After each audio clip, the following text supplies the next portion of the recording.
അതായത് സ്ഫോടക വസ്തുമായി വന്ന് ഞങ്ങൾ എറിഞ്ഞു എന്നല്ലേ പറയണത്. ഞാൻ പറയുന്നു പോലീസ്, അതിനാണ് എന്റെ ചോദ്യം, പോലീസ് കൊണ്ടുവന്നതല്ലാത്ത എന്തെങ്കിലും സ്ഫോടക വസ്തു അവിടെ ഉണ്ടായിട്ടുണ്ടെങ്കിൽ അത് അന്വേഷിക്കും. എന്ന് ഞാൻ പറഞ്ഞില്ല, ഉണ്ടെങ്കിൽ അതല്ല ആദ്യം കണ്ടെത്തേണ്ടത്. ഞാൻ ചോദിക്കട്ടെ, ഒരാളുടെ അടുത്തേക്ക് കല്ലെറിഞ്ഞാൽ കയ്യിൽ തടിക്കുന്നത് സ്വാഭാവികല്ലേ? ആരും ഒന്നും കൊടുക്കറിയാൻ അത് സ്വാഭാവികല്ലേ? ഞാൻ ഇപ്പോഴും പറയുന്നു, ഇല്ല പറഞ്ഞില്ല, അത് കണ്ടുപിടിക്കേണ്ടത് പോലീസാണ്. ഞാൻ ഇപ്പോഴും പറയുന്നു, പോലീസ് അല്ലാത്ത ആവശ്യം, പോലീസ് കൊണ്ടുവന്നതും പോലീസ് ഉപയോഗിക്കാത്ത ഒരു സ്ഫോടക വസ്തു അവിടെ നിന്നും കണ്ടെടുക്കാത്തോളം കാലം ഈ കേസ് കള്ളക്കേസാണ്. പോലീസ് തന്നെയാണ് പറഞ്ഞത്, സംശയമില്ല. 100% പോലീസ് തന്നെയാണ് അറിഞ്ഞത്. പോലീസാണ് സ്ഫോടക വസ്തു കൊണ്ടുവന്നത്, പോലീസാണ് കുറ്റക്കാരൻ. 100%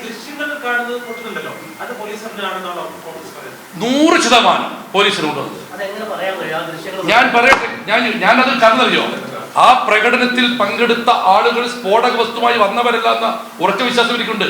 ഇനി ഞാൻ പറയട്ടെ, മറിച്ചാണെങ്കിൽ ഇന്ന സ്ഫോടക വസ്തു ഇന്ന ആളെ മേൽ വന്നു, ഇന്ന സ്ഥലത്ത് കൊടുത്ത് പോലീസ് പറയട്ടെ. അന്നും പറഞ്ഞിട്ടില്ല. അല്ല, ഞാൻ അങ്ങനെ പറഞ്ഞില്ലല്ലോ. ആരെന്നാ പിന്നെ ആളെ കണ്ട നിങ്ങൾ? ആളെ കണ്ടില്ല. അല്ലല്ല, ഞാനൊരു കാര്യം ചോദിക്കട്ടെ, ഇനി മറ്റൊരു കാര്യം ചോദിക്കട്ടെ. ആൾക്കൂട്ടത്തിൽ നിന്നും എറിഞ്ഞു എന്ന് പറയുന്ന ആളുടെ പേരിൽ കണ്ടാൽ അറിയുന്ന എന്ന് പോലും പറയാത്തവർ കേസെടുക്കുക. MP അടിച്ചാൽ പേര് കേസെടുത്തില്ല. എന്ത് പോലീസോടെ എടുത്തു? എന്നെയും ഷാഫി പറമ്പിലിനെ 1-ാം പ്രതിയായും എന്നെ 2-ാം പ്രതിയുമായും ഞങ്ങളെ കുറെ പേര് കേസെടുത്തു. പിണറായി വിജയന്റെ പോലീസിന്റെ ഭാഗത്ത് ഞങ്ങൾ നീതി പ്രതീക്ഷിക്കുന്നില്ല.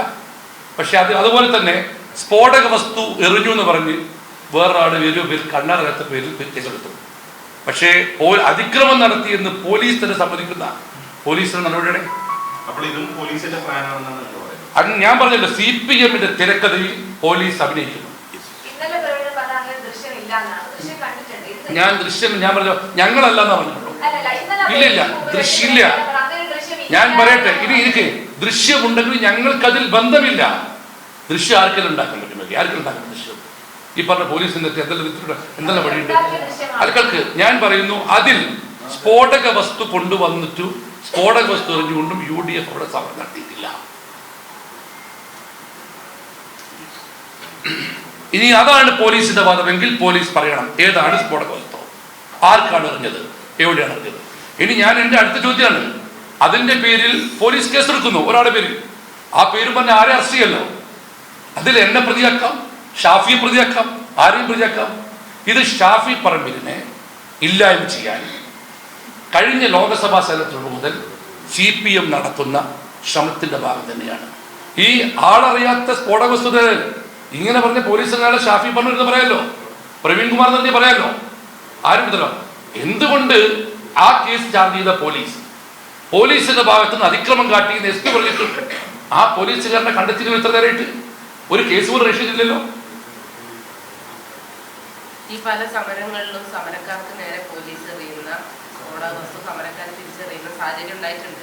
കോഴിക്കോട് തന്നെ മുമ്പ് കോൺഗ്രസിന്റെ തന്നെ സമരത്തിലുണ്ടായി, യൂത്ത് കോൺഗ്രസിന്റെ സമരത്തിലുണ്ടായി.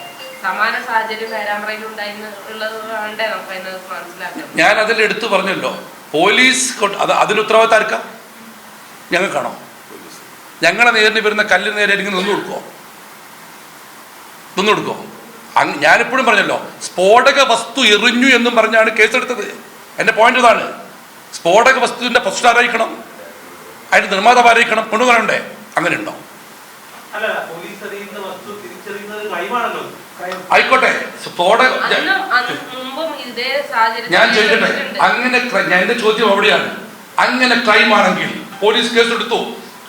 ഇപ്പം അതേ പോലീസ് എന്തുകൊണ്ട് അതിക്രമം കാണിച്ചുള്ള പോലീസിന്റെ പേര് കേസെടുക്കുന്നില്ല, അവിടെ കണ്ടെത്തുന്നില്ല?